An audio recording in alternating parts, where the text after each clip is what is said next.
सभी को जय मसीह की। मैंने आपको पहले बताया कि हमारा आज का टॉपिक है किसी के ऊपर दोष मत लगाना। तो अब जब हम मत्ती की इंजील 7 है उसका पहले वचन से लेके हम जो है 5 वचन तक पढ़ते हैं, तो वचन में लिखा है दोष मत लगाओ, तुम पर भी दोष ना लगाया जाए। हालेलुया। क्या करते हैं जब हम किसी की तरफ ऐसे, इधर देखिए, किसी की तरफ हम जो ऐसे एक उंगली करते हैं तो हमारी तरफ जो है 4 उंगलियां होती है।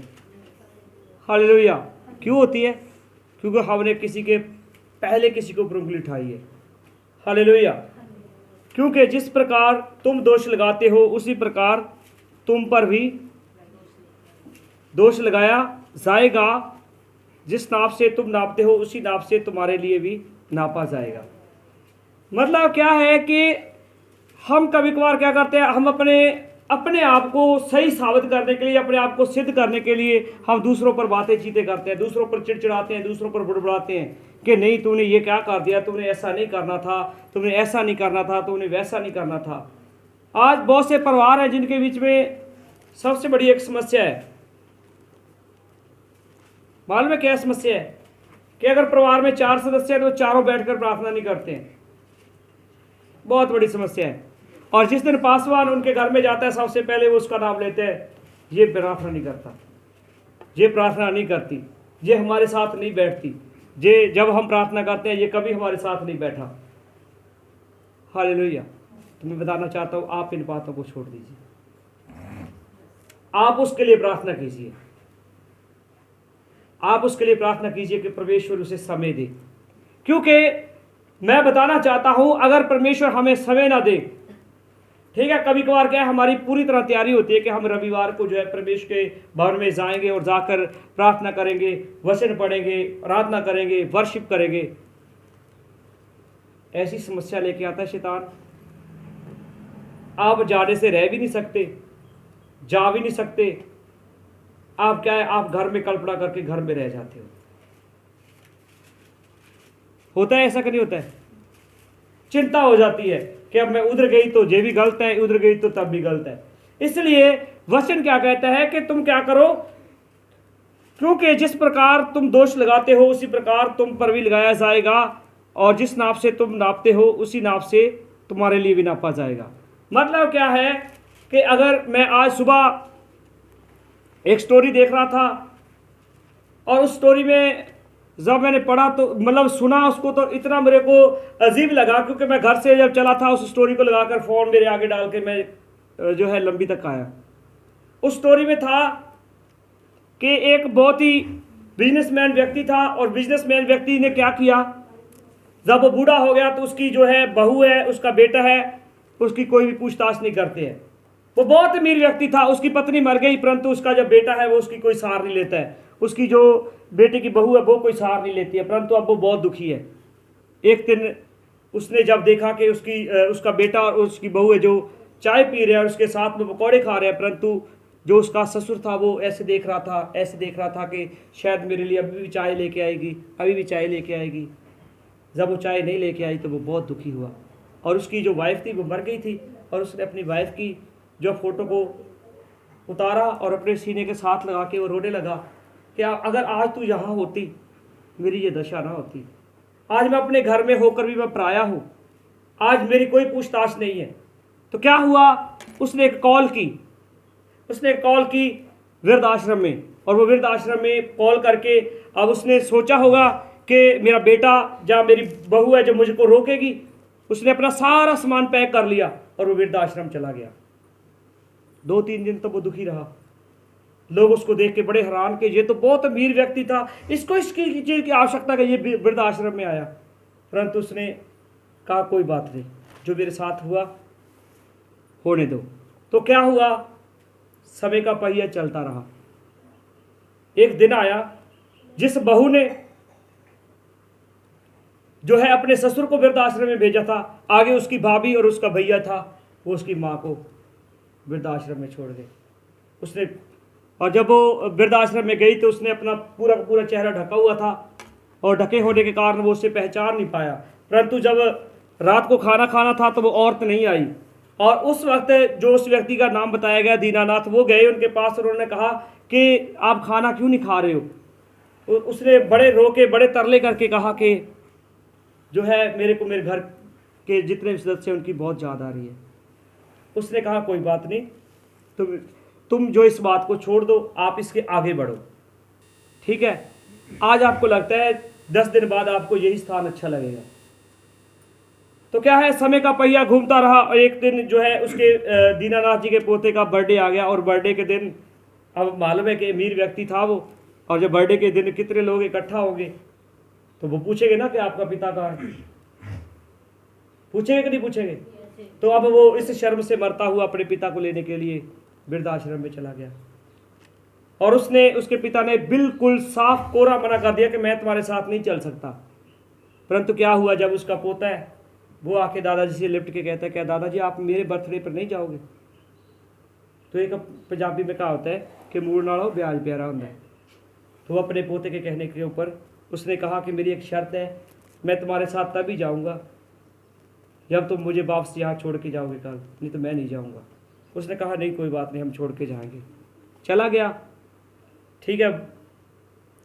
जो है उनकी पार्टी होगी, पार्टी के रात्रि को जो है वो बुजुर्ग व्यक्ति था, उसकी जो है वाइफ की एक तस्वीर और लगी हुई थी उस घर में। उस तस्वीर को उसने तारा और उसके साथ उसने बहुत सी बातें की।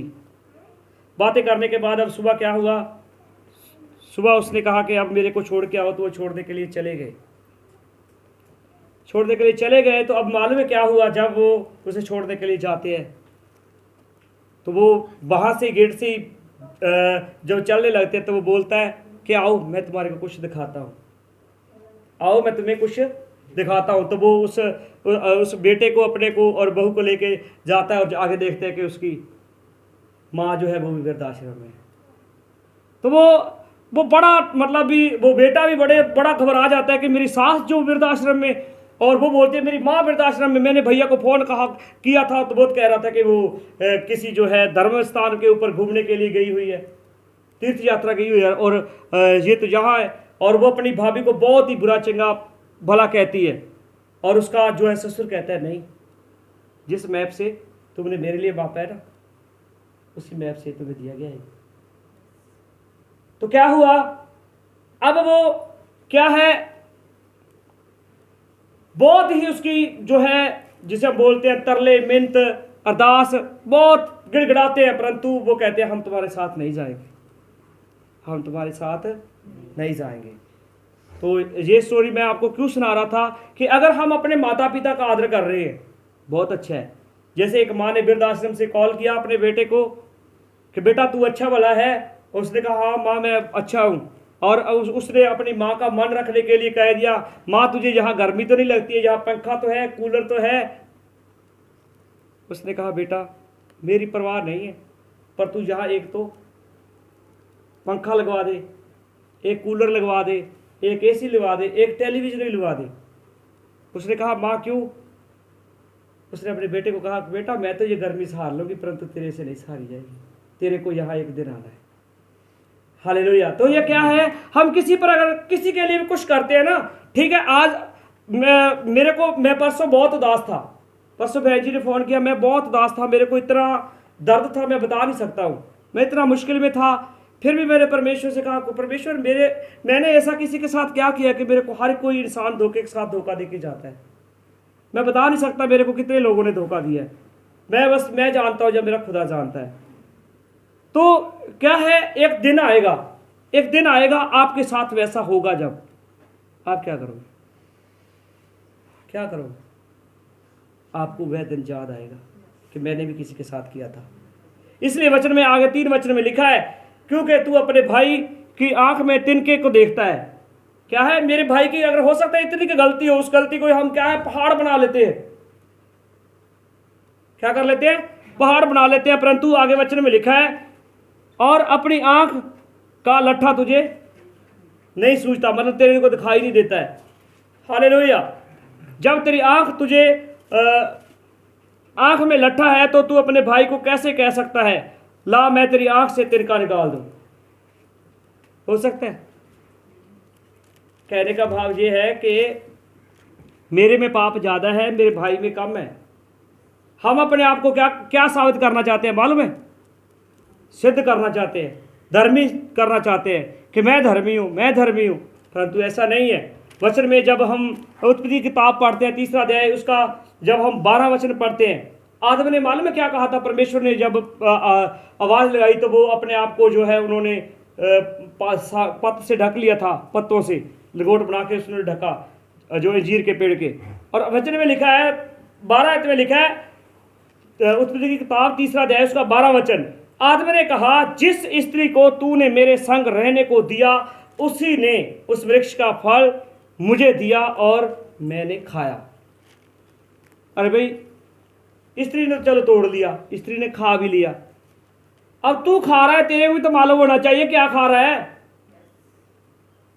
परंतु अब क्या किया उसने? सारी गलती किसके ऊपर लाद दी? अपने जीवन संगनी के, हवा के ऊपर लाद दी। ये भी एक बहुत बड़ा दोष है। हालेलुया। अब ठीक है, आप आगे जानते हो कि उसने दोष लगाया, चाहे कुछ भी किया, परंतु परमेश्वर ने ठीक ठीक न्याय किया। आदमी को अलग दंड दिया, औरत को अलग दंड दिया और सर्प को अलग दंड दिया। हालेलुया। और अब मैं जो है एक और वार्ता आपके साथ देखेंगे हम, लूका की झील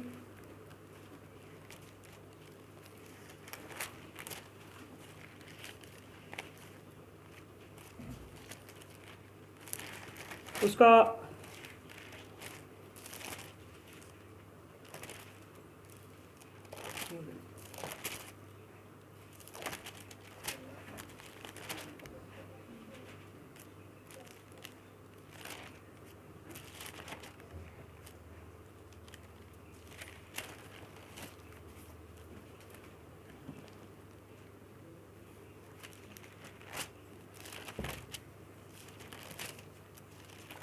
उसका हम 9 आयत से लेकर जो है 14 आयत तक देखेंगे। वचन में लिखा है 2 व्यक्ति, एक फरीसी और एक चुंगी लेने वाले का दृष्टांत। ये 2 व्यक्ति क्या करते हैं? परमेश्वर के भवन में जाते हैं। ठीक है, अब मैंने पहले भी आपको बताया कि हमारा जो टॉपिक है आज वो दोष लगाने के ऊपर। हमें किसी के ऊपर दोष नहीं लगाना चाहिए। अब जो कोई कर रहा है उसने अपना न्याय देना है, जो मैं कर रहा हूँ मैंने अपना न्याय देना है। फरीसी और चुंगी लेने वाले का दृष्टांत, उसने उनसे 2 जो अपने ऊपर भरोसा रखते हैं, हम रखते थे हम धर्मी हैं और दूसरों को तुच्छ जानते थे, ये दृष्टांत कहा। जो क्या करते हैं? अपने आप को क्या करते हैं? धर्मी ठहराते हैं, भरोसा रखते हैं, और दूसरे को क्या करते हैं? तुच्छ जानते हैं। नहीं, मैं बताना चाहता हूं परमेश्वर ने हमें सभी को एक सा बनाया है। परमेश्वर ने किसी का साथ ऊंच नीच जहां किसी का पक्षपात नहीं किया। हालेलुया। 2 मनुष्य मंदिर में प्रार्थना करने के लिए गए, एक फरीसी था और दूसरा चुंगी लेने वाला। एक कौन था? फरीसी और एक चुंगी लेने वाला। 2 व्यक्ति प्रार्थना करने के लिए गए। फरीसी खड़ा होकर अपने मन में यूं प्रार्थना करने लगा, हे परमेश्वर, मैं तेरा धन्यवाद करता हूं कि मैं दूसरे मनुष्यों के समान अंधेर करने वाला, अन्यायी, व्यभिचारी नहीं, ना मैं इस चुंगी लेने वाले के समान हूं।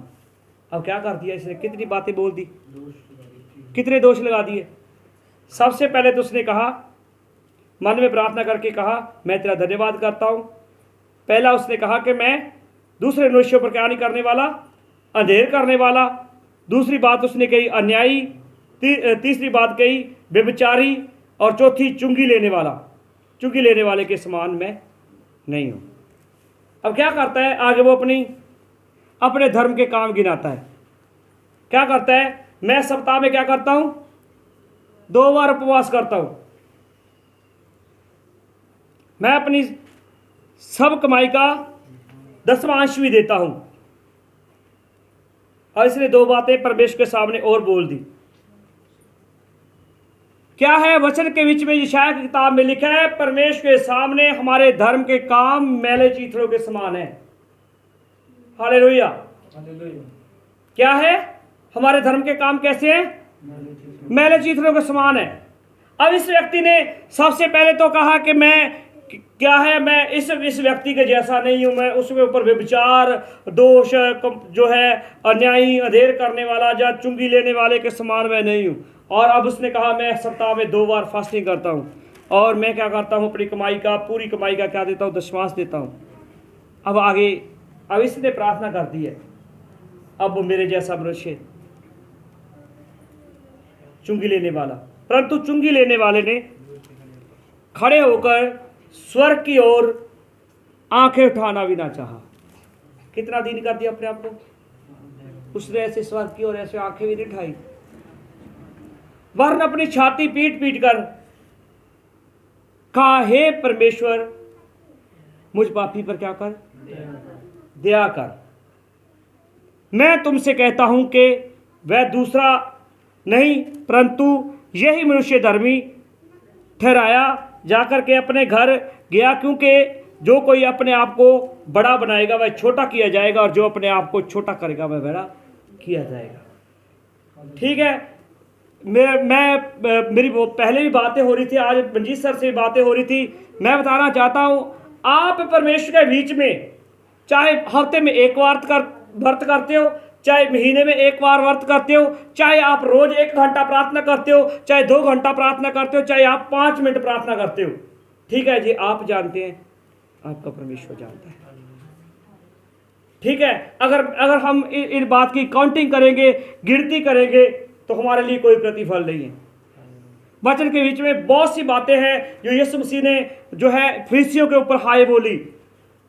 ठीक है, कि तुम क्या करते हो, तुम चौकों में, चौक समझते हो, चौकों में समाजों में खड़कर तुम लंबी लंबी प्रार्थना करना तुम्हें अच्छा और भला लगता है, क्योंकि लोग तुम्हें क्या करें, सलाम ठोके। तो इसलिए हमें वचन के अनुसार, जो वचन हमें कहता है, वचन कहता है जब तू प्रार्थना करे तो अपनी कोठरी में जा, कोठरी का जो है गेट को भी कुंडी लगा, मतलब जब तू प्रार्थना करे तेरे को कोई ना देखता हो। हालेलुया। तो फिर वचन मालूम है, उसके साथ ये प्रतिज्ञा करता है, वादा करता है कि जो तेरा पिता तुझे गुप्त में देखता हो तो तुझे गुप्त में प्रतिफल देगा। हम अपनी काउंटिंग करते हैं, मैं इतने घंटे प्रार्थना करता हूँ, मैं इतने घंटे ऐसे करती हूँ, मैं ऐसे करती हूँ, मैं वैसा करता हूँ, ये करता हूँ, कोई प्रतिफल नहीं होगा भाई साहब। मैं बोल रहा हूँ आज, ठीक है। आप परमेश्वर के बीच में, मैंने जो है पिछले दिनों में बताया कि वचन के बीच में, आप परमेश्वर के बीच में कोई भी काम कर रहे हो वो आपकी सेवा है। अगर मैं बताना चाहता हूं, अगर हम इस स्थान पर आकर सत्संग कर रहे हैं ना, तो इस सत्संग से पहले इस चर्च में कितना सामान होता है और इसकी कितनी साफ सफाई होती है, इसके ऊपर कम से कम आधा घंटा लगता है, मेरे को मालूम है।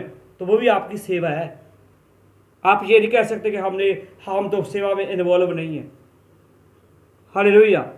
क्योंकि अगर किसी ने वचन के बीच में, तो यीशु मसीह ने इतनी के बात को भी कितना बड़ा बता दिया कि कर मेरे दास को, छोटे से छोटे दास को पानी का गिलास भी पिलाएगा, वो अपना प्रतिफल ना खोएगा।